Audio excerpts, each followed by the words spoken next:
Fala galera, sejam bem-vindos a mais um episódio do Lisboa Podcast e aproveita para se inscrever e deixar o seu like, beleza? Bora lá! Fala galera, graça e paz, sejam bem-vindos a mais um episódio do Lisboa Podcast e eu sou o Lucas, se você não me conhece, e antes da gente começar, a gente já tá fazendo um brindezinho aqui com um café top demais, lá do Xerimbão, e se você quiser comprar um pacote de café com 15% de desconto, vai lá no Xerimbão, procura o Ramon, fala assim, Ramon, quero um café com desconto do Lisboa Podcast, ele vai te dar na hora, beleza? Bom, vamos começar por aqui, e hoje a gente tem o grande pastor Marcos, e a gente vai estar batendo um papo aqui. Seja muito bem-vindo à minha casa, ao nosso pequeno estúdio, e deixa Deus te usar, beleza? Tamo junto. É nóis. Primeiro de tudo, é um grande prazer estar com vocês aqui. O prazer é todo meu estar te recebendo. Está acompanhando aí já alguns episódios, né, que você tá fazendo, e quando recebemos o convite, com certeza a gente aceitou prontamente, porque para nós, qualquer lugar que a gente puder estar para falar do amor de Deus é sempre um prazer, é sempre uma satisfação. Ainda mais num ambiente jovem, né, que a gente sabe que os jovens aí de Sinop estão precisando ser alcançados por Jesus, então para nós é sempre um prazer estar aqui e sempre que surgir a oportunidade, conta com a gente aí que a gente vai estar junto. Obrigado mesmo. E gente, pelo sotaque, ele é carioca sim, tá? Às vezes as pessoas ficam com vergonha de perguntar, eu já fiquei com vergonha de perguntar para algumas pessoas sobre o sotaque, assim. Mas hoje em dia eu não tenho mais vergonha. Tanto quando ele chegou aqui eu já percebi o sotaque, falei, carioca, né? Ele confirmou. Exato. Bacana. E faz 4 anos, como a gente estava falando antes, que você veio do Rio de Janeiro, né? Na verdade, assim, eu saí do Rio de Janeiro bem pequeno, né? Eu sou natural de Petrópolis, no Rio de Janeiro. Só que eu saí de lá com 7 anos, porque eu sou filho de pastor também, né? Então, o meu pai, ele foi pastor aí em algumas cidades, né, do Brasil. Então, a gente saiu, quando eu saí, a gente foi para Assis, no interior de São Paulo. Aí depois de um tempo fomos para Santa Maria, no Rio Grande do Sul. Fez uma aí depois viemos para São Paulo, na capital. E depois meu pai mudou para Presidente Prudente, também no interior de São Paulo. Cidade boa também. É uma cidadaça, né? E ali em Prudente foi onde o meu ministério, meu chamado se confirmou, né? E aí eu me separei então do meu pai, que aí eu fui pro seminário, né? Eu fiz a modalidade interno. Né, que a gente ficava 4 anos lá dentro do seminário, de dia, tarde, noite, morava lá e tal. Então aí eu fui pro seminário, aí me formei, fiquei, o seminário era em Guarulhos, então foram 4 anos em Guarulhos, depois eu pastoreei 6 anos em São Paulo e aí eu vim para cá. Então, na verdade, eu tô vindo de São Paulo, então fez 4 anos agora. E daqui 13 dias eu tô indo pra lá. Tá indo pra lá? Tô indo pra lá fazer um check-up no médico. É isso aí. Uma pergunta que eu tenho curiosidade, eu procurei, mas não consegui encontrar, mas o que significa IMW da igreja? Não, vamos lá, claro. A nossa igreja, ela na verdade, ela tem raiz metodista, né? Uhum. Então, a nossa sigla IMW significa Igreja Metodista Wesleyana. Sim. Né? Então, na verdade, nos anos 60 foi quando teve o grande avivamento no Brasil, né?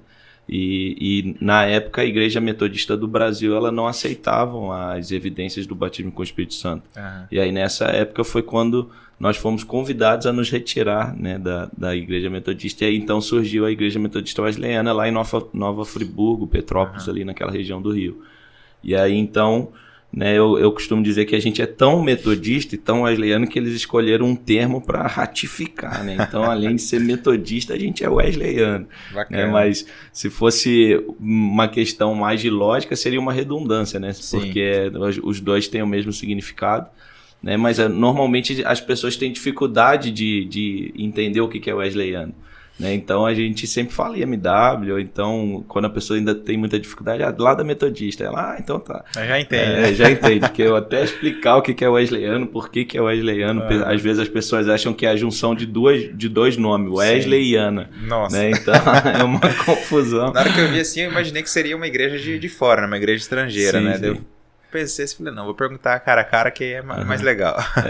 Justamente a nossa raiz é de John Wesley, né? Que foi o grande avivalista ali do século 17, né? 18, na verdade, na Inglaterra. Então a gente tem essa raiz, né? E por conta disso, né? Segue a questão do coração aquecido, né? E a linha teológica, né? De Wesley. Sim. né? Então a gente segue esse caminho e aí por isso ficou a Igreja Metodista Wesleyana. Mas legal. hoje nós adotamos, por exemplo, aqui na cidade eu adoto um slogan, né, que é o lugar de esperança. Então a gente tem tentado trabalhar esse slogan, né, lugar de esperança, porque aí fica mais fácil da pessoa, né, entender, principalmente daqueles que ainda não são convertidos, compreender onde é. Então. É igual às vezes quando as pessoas perguntam, qual igreja que você vai? Fala, vou na Paz Church. Paz o quê? Aí eu falo, não, Igreja da Paz. Eu falo Igreja da Paz. Porque, assim, tem muitas pessoas que não estão familiarizadas com o termo em inglês aqui na cidade, né? Já fora, assim, já tá bem acostumado, né? Tipo, em São Paulo, por exemplo, já tem muitas igrejas que já utilizam o church em vez de igreja, né? Exato. Em São Paulo, congresso de jovem, culto de jovem, é só tudo termo em inglês. Não tem jeito. Engraçado. E lá, quando a gente morava em Portugal, lá é muito familiar o inglês, tanto que até as placas de sinalização na rua são em inglês. Sim. A placa de carro é stop, a faixa de ônibus é buzz. Se você não fala inglês, o ramo de trabalho para você diminui muito. Exato. O leque, né? Aí, se você fala um segundo idioma ou até um terceiro idioma, você tem emprego onde for. É, isso mesmo. Bacana. Vamos lá para a primeira pergunta. Na verdade, já fiz, né? Porque que significa me dar. A segunda pergunta. O senhor, você joga futebol americano também, né? Joga, claro. Bacana, no Coyotes. Eu já fiz um teste no Coyotes muitos anos atrás. Só que hoje eu não aguento mais, porque o meu joelho já tá estourado, né? Sim. Assim, na verdade, foi a fome com a vontade de comer, vamos dizer assim, né? Alguns anos atrás, né? Na verdade, em 2000, eu entrei no Coyotes em 2020, né? Eu tava precisando fazer o exercício físico, né? E eu era bem mais cheinho, né? Bem mais gordinho. E eu tava precisando fazer exercício mais pela saúde, né? Eu já tava bem assustado, assim, com algumas taxas e tal. E eu falei, eu preciso fazer exercício físico. Só que eu me conhecia, eu era muito sedentário, né? Então, pra mim fazer sozinho era muito difícil. Eu falei, cara, eu preciso de um esporte que tenha galera e tal. E eu sempre curti futebol americano, sempre assisti, né? Aí fiquei sabendo aí que tinha...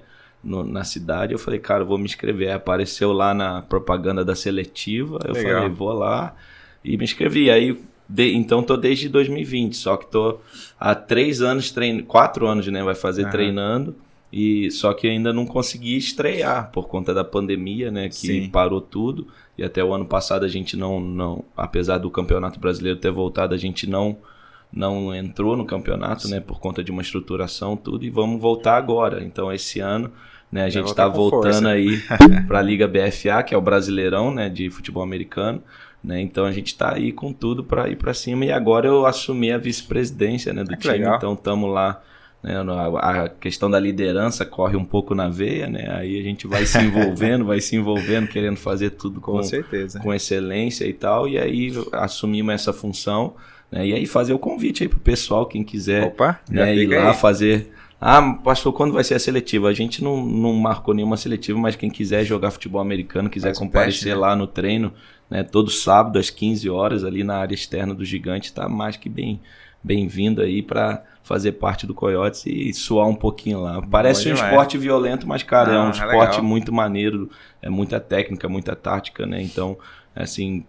E qualquer biotipo, às vezes os caras olham os grandão, mas tem magrelo, tem baixinho, tem alto. Os caras olham os grandão, já dá até medo, né? Exato. Mas tem para qualquer biotipo lá e com certeza se quiserem, né, vai ser muito gratificante. Bom. E assim, como eu falei, na verdade eu precisava, né, de exercício físico, mas ao mesmo tempo eu também, um dos motivos que eu entrei no Coyote foi uma questão pessoal meu, assim, que, por exemplo, a gente quando vira pastor, Lucas, né? Isso. Eu ia falar Lisboa, eu falei, não, mas é Lucas. Muita gente chama de Lisboa também, não tem problema não. Tá bom, sem problema. Mas uma das coisas que eu tava numa indagação assim interna, assim, porque depois que a gente vira pastor, a gente acaba tendo um contato muito só com ovelhas, né? Só com pessoas que já são cristãs. Sim. E ao mesmo tempo a gente não tem como influenciar pessoas, a gente não tem como testemunhar Cristo se a gente só conhece quem já é cristão. Então eu me peguei muito nesse dilema interno, né? Poxa, como que eu vou ser exemplo para alguém? Como que eu vou influenciar alguém se eu não conheço não cristão? Você já está respondendo uma pergunta que eu ia te fazer depois, mas bacana. Mas beleza. Bom demais. Porque assim, porque ainda mais como a gente falou que eu estou há pouco tempo em Sinop, então eu não tinha amigos aqui, eu não tinha familiares aqui, eu vim por conta da igreja, uma transferência da igreja. Então, quem eu conhecia era só pessoal da igreja. Então, no aniversário das minhas crianças, era o pessoal da igreja. Qualquer festividade, era igreja. Então, só conhece o pessoal da igreja. Então, um dos motivos também que eu entrei no Coyotes é para tentar abrir um leque, né, de conhecimento, de poder ser exemplo para outras pessoas, mostrar o que Cristo faz em nós também, aqueles que não conhecem ainda. E isso, de certa forma, hoje é muito bacana, né? Sim. Porque, assim, todo mundo que entra no time, a primeira pergunta que eles me fazem é: por que pastor? Né? Eu falo: não, é porque eu sou pastor. Os caras: caramba, você que legal, é pastor, né? Jogando futebol americano.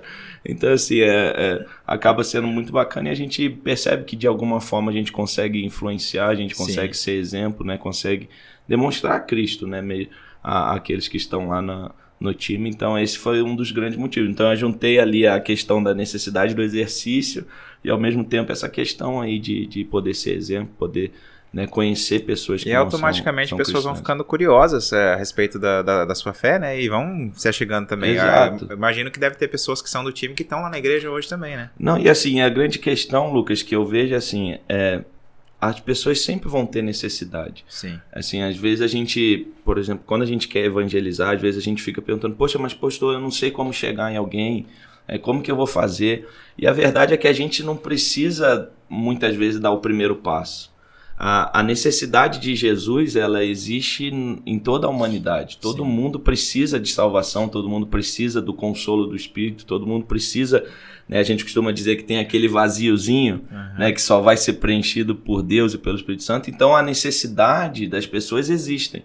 O que você precisa é estar ligado à oportunidade, né? Eu assisti outro podcast de vocês que tu estava falando justamente de quando tu estava no metrô e tal, e Deus falou para você ministrar. Então é justamente isso, porque as pessoas elas têm necessidade. Então, por exemplo, o fato de eu estar hoje no time, às vezes como já aconteceu diversas situações, às vezes o cara tá tendo um problema com a esposa dele e ele não sabe a quem recorrer, não tem quem ajudar, e aí me manda uma mensagem, eu falo: não, vamos orar por você. Às vezes o cara perdeu um familiar, um primo num acidente, né, que infelizmente a gente sabe que em Sinop tem muito, né, então aí a gente tá lá para consolar, para dar uma palavra. Às vezes o cara tá com um problema no casamento. Então, assim, inúmeras situações que vão surgir naturalmente.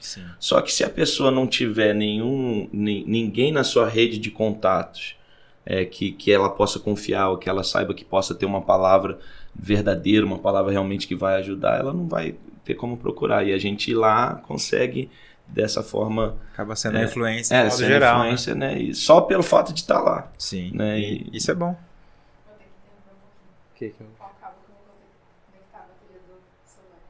Pega esse daqui. Não, vai ser em corte mesmo. Não, tranquilo, sem problema. E isso que eu ia te fazer, a questão do evangelismo, né? E no caso, assim, você acaba sendo uma ponte para essas pessoas, né? Tipo assim, igual você falou, as pessoas não conhecem ninguém que está envolvido com a igreja, que tem algum vínculo com Cristo. E assim, eles automaticamente olham para você como um ajudador para eles também, né? E isso acaba sendo muito importante na vida de todos eles lá. E até das pessoas que, tipo assim, que eles conhecem, que não te conhecem. Eles perguntam pra tal pessoa, eles indicam você.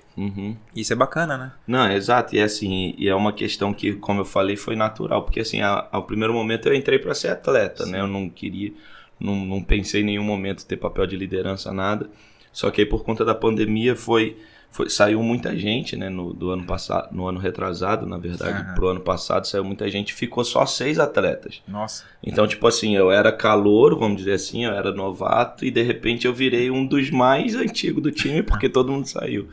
E aí, visando, né, por amor ao esporte, querendo fazer o time voltar, a gente começou esses 6, cada um assumiu um pouquinho de liderança para fazer acontecer e tal, e aí foi girando gradativamente, né, esse papel de liderança, né, e aí a gente com um desejo, não, vamos fazer, até que o presidente falou: não, cara, então tu assume como vice-presidente, porque tu tá afim de fazer, eu te respeito, tu tem o meu aval, né, então assim, a gente percebe isso, e assim, uma coisa assim, por exemplo, o ano passado foi muito difícil assim pro time em si, né, porque a gente não tinha perspectiva nenhuma, essa é a verdade.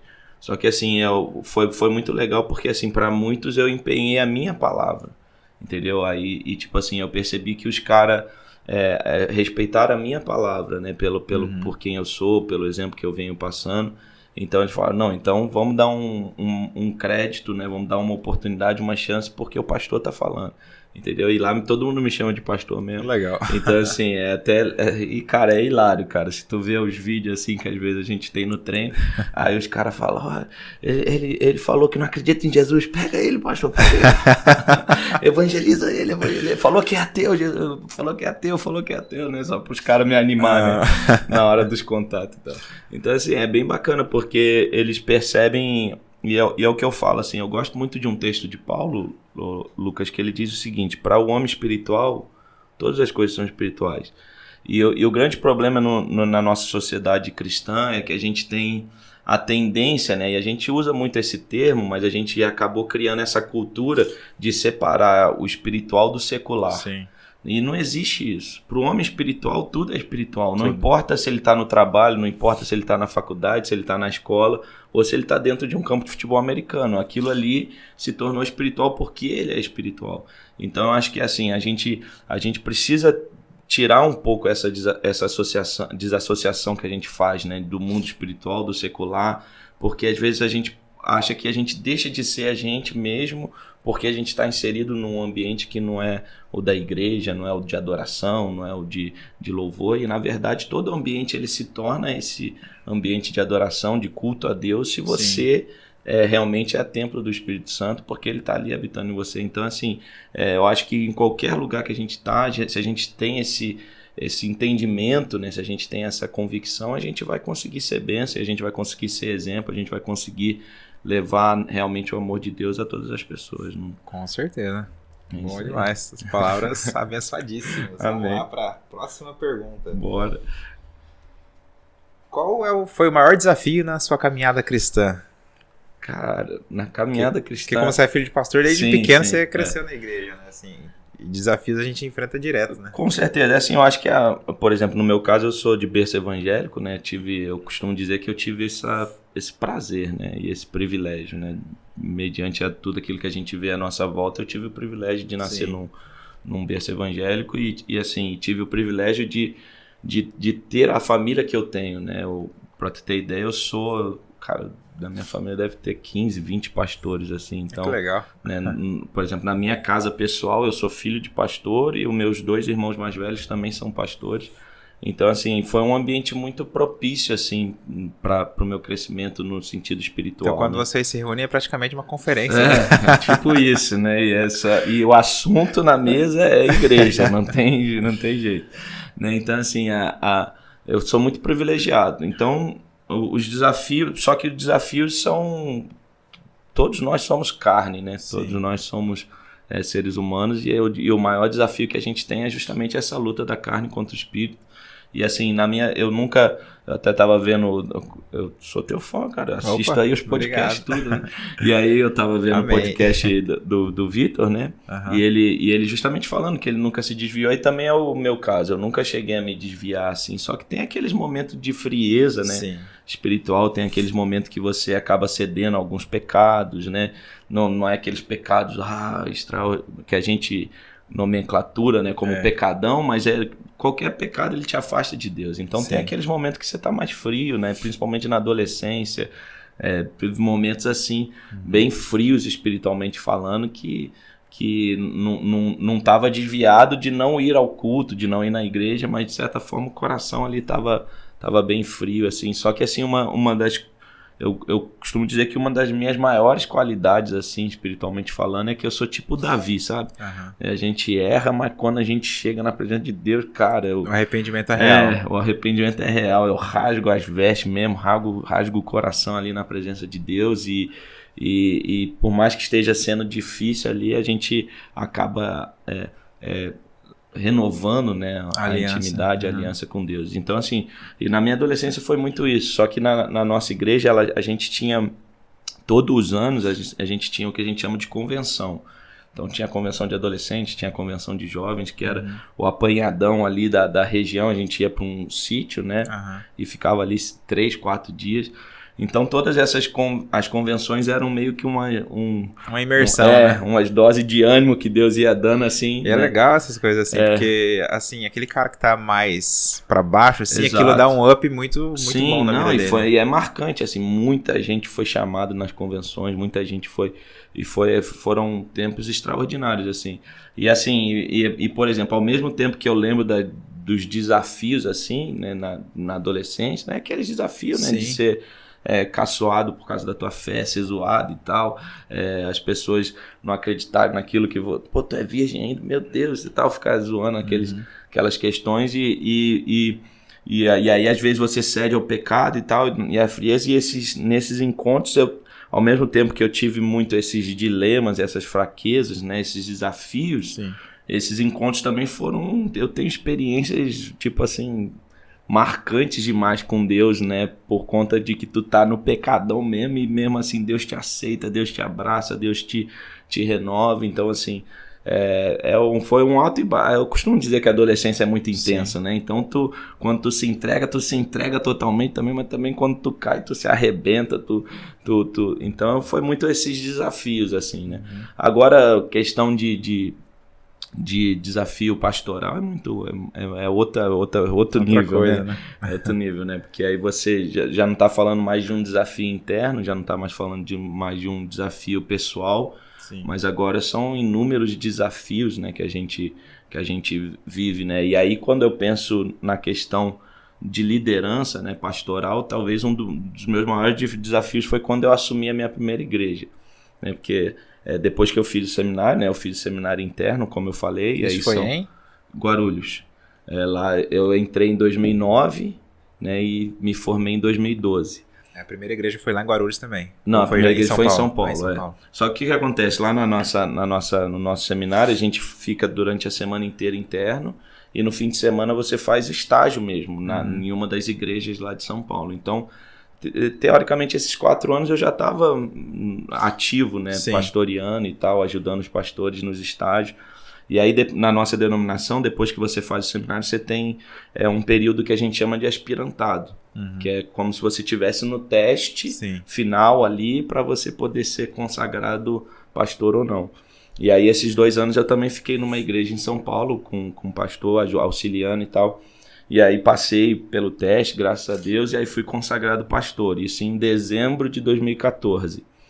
E aí, em janeiro de 2014, ali na mesma semana, né, que é no concílio, eu fui também nomeado para a minha primeira igreja. Em janeiro de 2015, eu assumi a minha primeira igreja num bairro tranquilo lá de São Paulo, que é o Tatuapé, né? Tipo, nossa, eu tenho um amigo muito especial, que se você for assistir esse episódio, um abraço pra você, vou estar com você daqui a alguns dias, ele mora na Cangaíba, ali perto do Tatuapé. Então, aí o meu era ali no Tatuapé, no fervo mesmo e tal. E foi um grande desafio, assim, porque a gente tinha o desafio de fazer a igreja crescer e tal. E o meu esteio, né, durante muito tempo era o meu pai, porque... Meu pai já estava no ministério, então a experiência dele, então tudo no seminário, no período que eu estava ali transicionando, né? Tudo que é dúvida, pai. É sua cobertura, cara, como também, que faz isso e tal? Tu tem alguma coisa a esse respeito? Primeiro ofício fúnebre, pai, nunca fiz um funeral, como que imagina faz? Que eu vou te mandar aí alguma coisa, entendeu? Então assim, e aí eu assumi de vez, assim, assumi a primeira igreja. Aí eu assumi em janeiro, né? E no dia 30 de janeiro meu pai faleceu. Nossa. Então, assim, cara, foi meio que tirou meu chão, assim, teoricamente, né? Porque eu tinha o desafio de assumir minha primeira igreja, mas aquele que era, tipo assim, com quem eu clamaria, pediria socorro, faleceu. Né? E de uma hora para outra, né? Tava deitado, levantou, aí teve um AVC, caiu, instantaneamente faleceu, né? Então, assim, foi um desafio muito grande. Só que, ao mesmo tempo, nesse desafio, cara, Deus foi extraordinário, assim, que eu brinco que eu recebi um consolo que até hoje nem... Eu não entendo, cara. Eu não entendo mesmo. Quando eu paro para lembrar, eu falo, cara, que consolo foi esse? E, ao mesmo tempo, eu vejo que foi uma oportunidade que Deus deu e Deus agiu com isso, era propósito dele mesmo, né? E até na morte do meu pai, Deus permitiu que isso me ajudasse, né? Porque como eu recebi um consolo extraordinário, eu me mantive firme ali, né? E eu tinha 25 anos, né? Então eu me mantive firme ali, pastoreando a igreja. Aí chegou-se até cogitar me dar um tempo de espera, de férias e tal. Eu falei, não, vamos para cima. E ao mesmo tempo a resposta que eu tive mediante a situação, a igreja... Cara, eu conquistei a igreja ali, entendeu? Uhum. E o respeito, né, a admiração. Então foi o que, depois dos anos, a gente conseguiu alcançar assim, resultados muito positivos. Então, assim, por isso que eu digo que quando eu lembro dos desafios, eu sempre lembro da outra parte, né? Os desafios são enormes, mas Deus sempre... E a própria Bíblia diz, né, que Deus manda o escape, Deus manda... né, a provisão, Deus manda ali o que é necessário para a gente conseguir vencer isso. Então, assim, os desafios foram grandes, mas eu lembro com alegria deles, porque fizeram eu experimentar, né, grandes moveres assim, da parte de Deus e grandes experiências realmente extraordinárias. Bom demais. E você estava falando de consolo, né? Que o Espírito Santo te consolou de uma forma e aconteceu comigo a mesma coisa. Inclusive, esse mês agora tá fazendo 1 ano que eu venci o câncer. Oh, que legal. E logo quando eu descobri, eu descobri logo em janeiro do ano passado. Uhum. E, assim, quem acaba descobrindo uma doença assim acaba ficando extremamente abalado. Eu fiquei extremamente abalado, fiquei muito triste, muito preocupado, mas no mesmo dia que foi descoberto, eu senti a presença de Deus tão forte de noite no quarto que eu senti paz em meio a tudo aquilo. E aí as coisas foram acontecendo. O médico foi vindo atrás de mim, não fui eu que fui atrás do médico. Tanto que depois da cirurgia só tomei um comprimido de dipirona, mais nada. Sim, e assim, fiquei bem, cara. Deus me consolou de uma forma tão sobrenatural que não tem como explicar. Uhum. É algo assim que aumenta a nossa fé de um nível tão grande, né? E é justamente o que a Bíblia diz, né? A paz que Deus dá excede o entendimento humano. E quando a gente para tentar pensar racionalmente, não dá, cara. Não dá. Quando tu fala, mas eu vivi isso, e, cara, não chorei, não sofri tanto. Então, assim, é só Deus realmente pra fazer essas coisas, cara. E como? Porque você olha assim pra... um problema, imagina, você é um barquinho, tem um navio na sua frente, assim, vindo na sua direção, e de repente aquele navio some do caminho. Não tem como explicar, é Deus. É muito doido isso. Exato. E vamos lá para outra pergunta aqui. Agora, você estava falando aquela hora da adolescência, né? Adolescência, assim, que você teve os altos e baixos, né? Sim. Qual que era o segredo, assim, quando você firmou mais na fé, assim, que não veio aqueles baixos? Qual que foi o segredo para você não cair? O que não te permitiu cair? Assim, Lucas, eu sou um apaixonado pela vida devocional. Uhum. Né? Eu acho que, assim, infelizmente, a grande parte de nós não entendemos o quanto a vida devocional ela é um esteio e ela é uma coluna, uma base realmente para você conseguir enfrentar todos os seus problemas. E assim, isso até hoje. Ele virou pastor e deixou de ter dificuldade. Pelo contrário, né? Que as dificuldades vêm. Que os dilemas vêm, que as lutas vêm. Então, assim, até hoje, a vida devocional, ela faz parte de eu estar bem ou não. Né? E isso em todas as relações. Por exemplo, às vezes quando num dia normal, no corriqueiro, aí tu sabe como é o nosso dia a dia, o tempo às vezes você tem um monte de obrigação, um monte de coisa para fazer, realizar, aí às vezes naquele dia, sei lá, por um motivo não consegui fazer, não consegui parar para ler a Bíblia, orar, aí às vezes aquele dia eu sou mais duro com meus filhos, entendeu? Aquele dia eu dou, às vezes, uma palavra mais atravessada para minha esposa. Sim. E aí, quando eu reclino a cabeça no travesseiro, eu paro para pensar, poxa, mas por que será que eu fiz isso? Aí eu lembro, poxa, hoje eu não tive meu tempo ali, entendeu? Não priorizei isso, né? Por conta, das vezes, das outras situações. Então, assim, na adolescência foi muito isso. Quando eu entendi, assim, que o quanto isso era necessário, o quanto eu precisava buscar a Deus sozinho, na minha individualidade, não ficar dependendo do que o pastor fala, do culto que eu vou participar, sim, entendeu? Isso começou a mudar.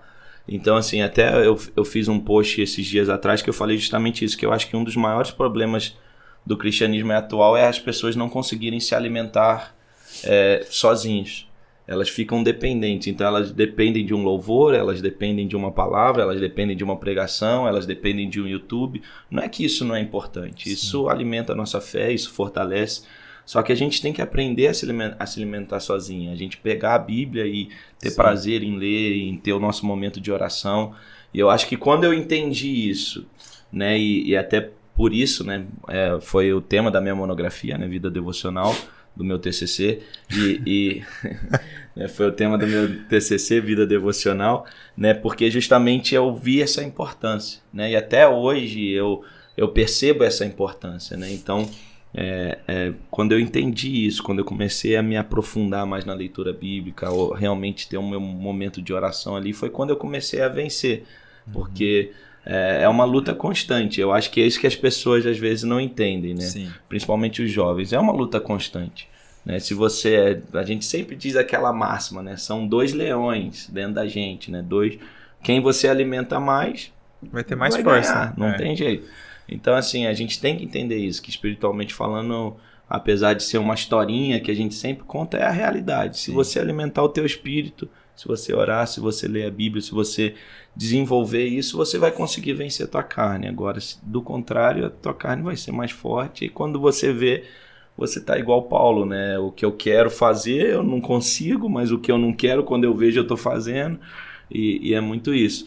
E uma outra coisa, assim, especificamente, né, naquilo que eu tinha mais dificuldade, eu acho que é muita questão de oportunidade. Eu estava conversando isso na academia com um cara, foi hilário isso, né? Vou até contar aqui, que aí o cara estava conversando comigo, assim, e é um cara que direto troca ideia comigo na academia, mas ele nunca tinha perguntado. Aí ele perguntou para mim, e tu é o quê? Tu trabalha com o quê? Eu falei, eu sou pastor. Aí ele, não é possível, ele não acredita e tal, né? Porque ele de vez em quando fala umas besteiras, né? Meu Deus, eu falando um monte de besteira aqui, tu é pastor e tal. E eu tava justamente conversando com ele que é muita questão de dar oportunidade. Sim. Né?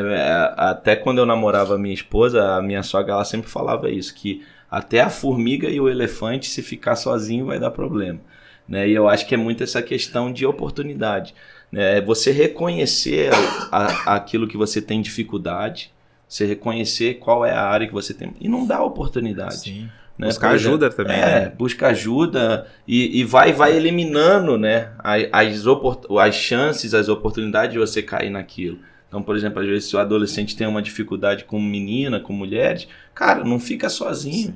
Não fica num ambiente escuro, não fica num ambiente solitário, sempre tenta ficar sempre junto com a galera, entendeu? Pra tu não cair naquilo. Fugir da aparência mal, né? Exato. Se o cara tem uma dificuldade, às vezes, com pornografia, com masturbação, cara, não leva o celular pro banheiro, entendeu? Não vai eliminando as chances, né? Deixa a porta do quarto sempre aberta, entendeu?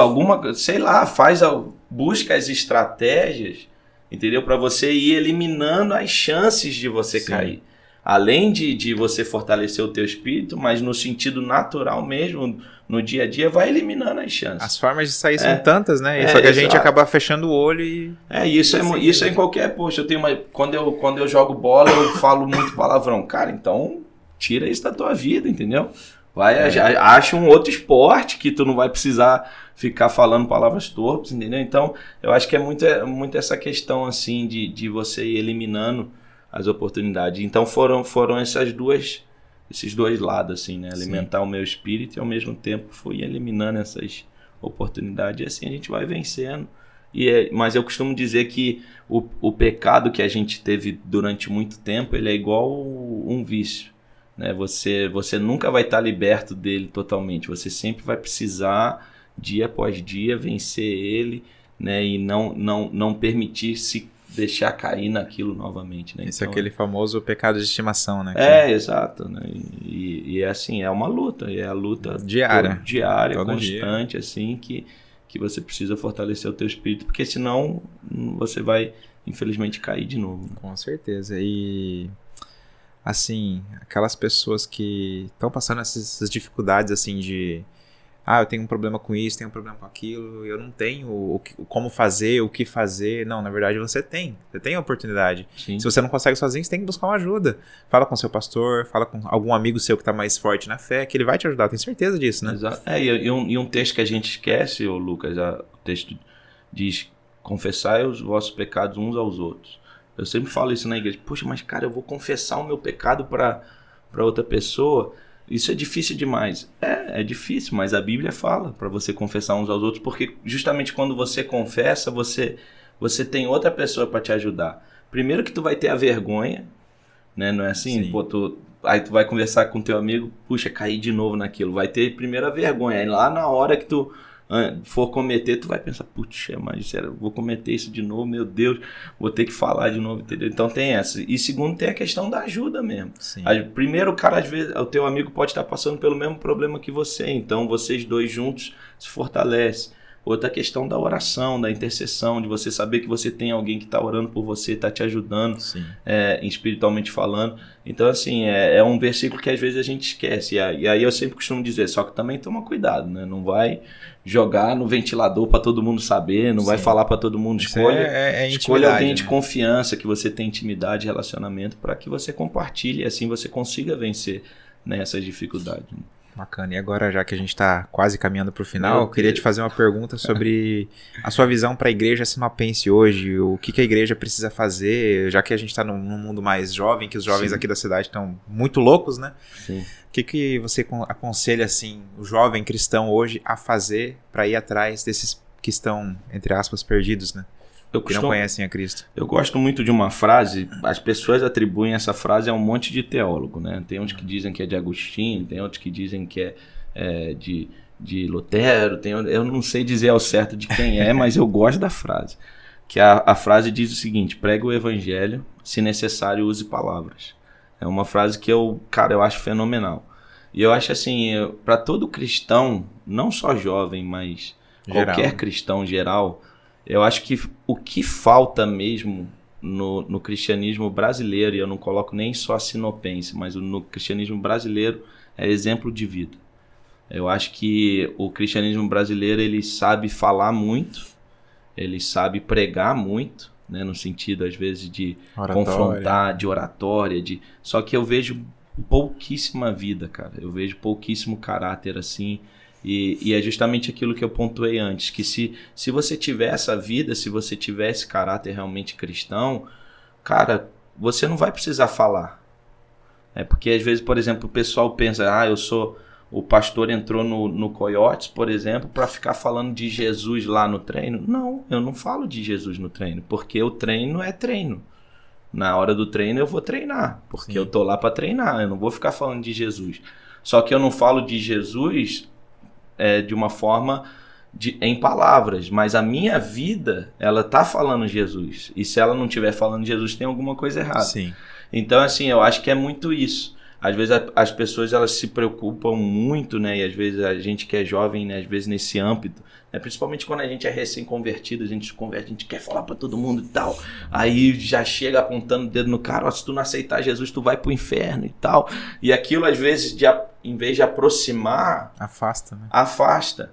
Ou então, desculpa a expressão aí pra quem tá nos assistindo, ou então vira aquele crente chato, entendeu? Que o cara não sabe falar de nada. O cara não sabe falar de futebol, o cara não sabe falar de filme, o cara não sabe falar de série, o cara não sabe falar de nada. Ele só fala pessoa quadrada, né? Ele só fala de Deus. Pô, legal falar de Deus e tal, mas para as pessoas que estão fora, tu precisa ao menos saber um pouco ali do ambiente dela, tu precisa como contextualizar a mensagem do evangelho naquele meio que você está inserido. Contextualizar a mensagem, exato. Então, por exemplo, até que nem hoje eu estou fazendo economia na Unemat também, né? Era um negócio assim, pô, querer fazer outra formação, misericórdia. Né? Mas justamente eu estou fazendo com esse intuito também. Porque aí eu pensei, poxa, os jovens precisam, todo mundo fala do ambiente de faculdade. Não, faculdade que é terrível. Eu falei, cara, então... Vamos lá, deixa eu me inserir lá, entendeu? Vamos ver como que é, vamos ver se dá pra fazer diferença lá ou não, entendeu? Então, assim, e que nem todo mundo sabe que eu sou pastor lá dentro também, e às vezes surge alguns temas na aula que todo mundo faz assim, ó, tipo, que o pastor vai falar. Às vezes o professor fala alguma frase que todo mundo vira para mim para ver o que eu vou falar e eu fico quieto, entendeu? Porque eu acho que tem muitos... Ontem até na igreja uma irmã estava pregando sobre isso, sobre a ousadia do Espírito, né? E ela falando justamente que a ousadia do Espírito, segundo o texto, né, de Timóteo, 2 Timóteo 1,7, né, ela tem equilíbrio. Deus não nos deu um espírito de temor, mas nos deu um espírito de coragem, de ousadia e de equilíbrio. Sim. Que é você saber quando falar, como falar, a hora que falar. Então eu vejo muito isso, que o nosso desafio, né, como igreja brasileira, né, e lógico inserido aqui em Sinop, é ser igreja. Entendeu? Eu acho que essa que é a grande chave, é a gente virar essa chave de pararmos de querer enfiar a igreja goela abaixo as pessoas e a gente ser, e as pessoas olhar pra gente e serem comovidas ou serem coagidas, não por aquilo que a gente está falando, não por aquilo que a gente está apontando, mas por querer ser quem nós somos. Sim. Por ver Jesus na gente, falar, cara, ele é diferente, eu quero ter a vida que ele tem, entendeu? Ele é um exemplo, eu quero seguir aquilo ali. E eu acho que é muito isso que a gente precisa viver, né? A gente, né, e a gente vê isso na sociedade brasileira, né? Eu acho que se a gente, de fato, tivesse uma igreja que é igreja, né, a gente teria um Brasil totalmente diferente, a gente teria um Mato Grosso totalmente diferente, Sinop totalmente diferente, porque seria justamente essa realidade e não apenas a igreja o discurso. Iria influenciar o local onde ela está inserida, né? Exato. Eu tenho um amigo em Portugal que ele é missionário também, ele foi missionário na Itália, na Inglaterra, na Irlanda e em alguns outros países, e eu acho muito legal o estilo de vida que ele leva, porque assim, quando a gente começou a trabalhar no mesmo lugar, e no primeiro dia de trabalho com ele, eu olhei pra ele e falei assim, cara, você é cristão, né? Ele, eu sou, como você sabe. Falei, pelo seu estilo, pelo seu jeito de falar, pelo seu jeito de agir, tem algo diferente em você. Ele, que bom, fico feliz em ouvir isso. E a gente virou muito amigo mesmo, de frequentar um a casa do outro, fazer as coisas junto. E ele ficou como meu chefe numa loja, depois eu fui chefe de outra loja. A gente sempre se ajudava, assim, nas dificuldades do dia a dia. E, assim, eu cresci muito com ele cresceu muito comigo também. E até hoje a gente mantém essa amizade. Por quê? Eu vi Cristo claramente nele. Uhum. Isso é importante. Né? Exato. E é muito isso, né? Porque, por exemplo, hoje a gente é chamado assim, mas quando a gente vê na Bíblia que os discípulos foram chamados de cristãos, que significa pequeno Cristo, é porque justamente eles se pareciam com Cristo. Com certeza. Não só no sentido de discurso, não só na adoração, né? Tudo, né? Dentro da igreja, mas eles eram realmente a luz de Cristo, né? Então, assim, eu acho que esse que é o grande, né? O próprio texto de Mateus fala, né? Vós sois a luz do mundo, né? E como que o Pai será glorificado? Através das suas obras.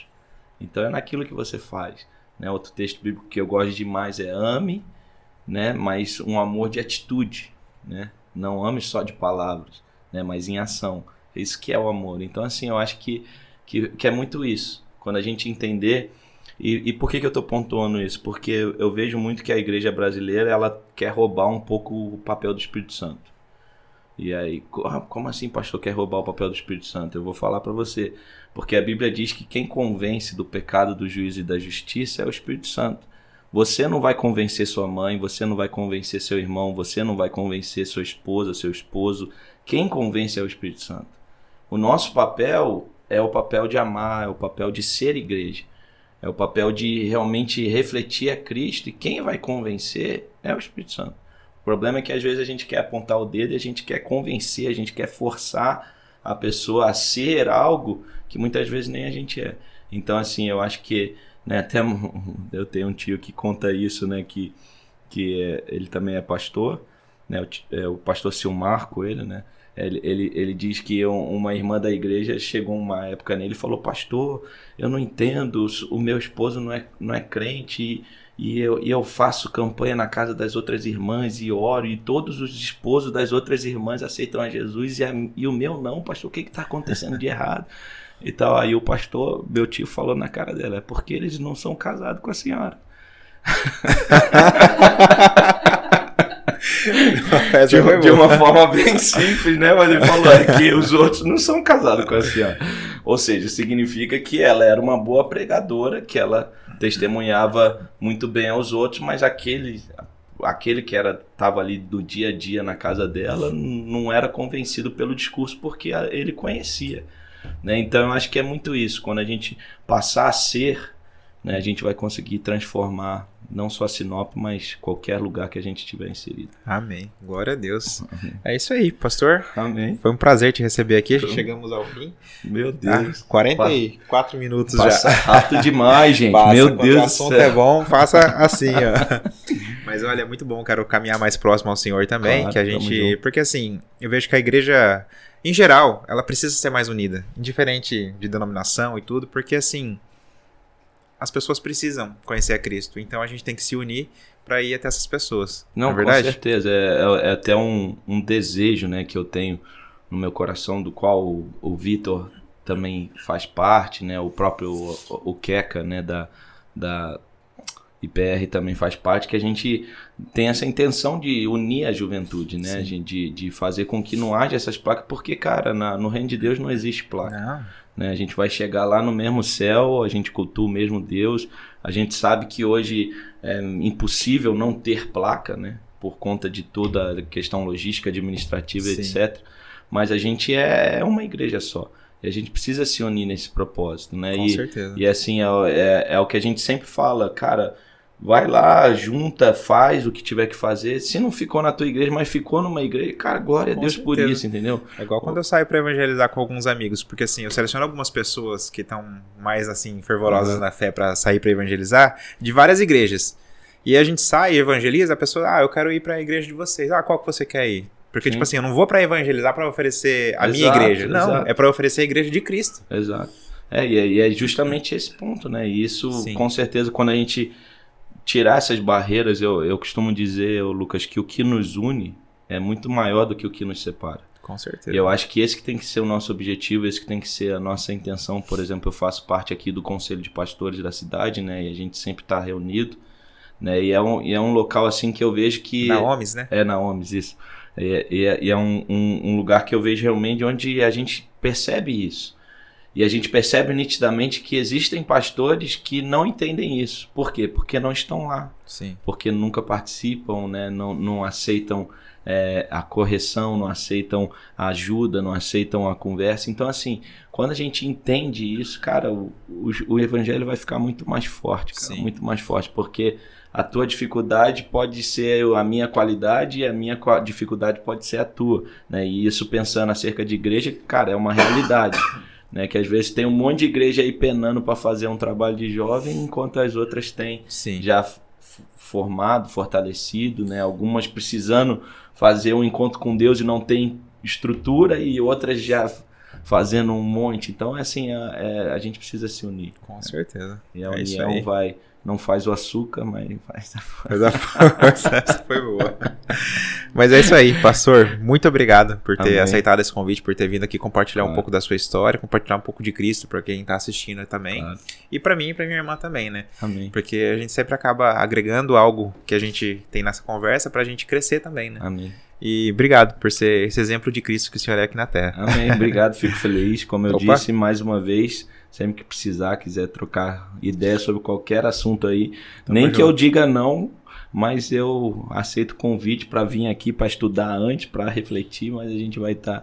Olha, não sei aquele momento, mas espera mais uma semana, mas a gente vem para a gente estar aqui junto e fazer o nome do Senhor continuando. Com certeza. Tem um projeto que eu quero fazer mais pra frente, que é o Papo Reto, sobre alguns assuntos específicos. Demorou, né? Tamo junto. E assim, já tem algumas coisas em mente sobre, assim, Papo Reto sobre expulsar demônio, sobre depressão, sobre vários assuntos mais pesados, assim, que às vezes as pessoas não têm muita vontade, muita coragem de falar isso na internet, mas eu vejo que há uma necessidade disso. Sim. Porque às vezes a pessoa tá vivendo um problema muito sério dentro da casa dela, ela não quer pedir ajuda, tá com medo, tá com vergonha, e a gente precisa falar de coisas sérias aqui também. Conta com a gente. O YouTube pode cancelar a gente? Pode. Mas a gente não tá preocupado com isso. Vamos falar de Cristo. Exato. É isso aí. Obrigadão por ter vindo aqui. Satisfação. Tamo junto sempre. Um abraço pra você. As redes sociais do pastor tá aqui embaixo. Se você quiser conhecer a igreja dele, a Igreja Metodista Wesleyana. É isso aí. Beleza? Tchau pra vocês. A gente fica por aqui. Fui.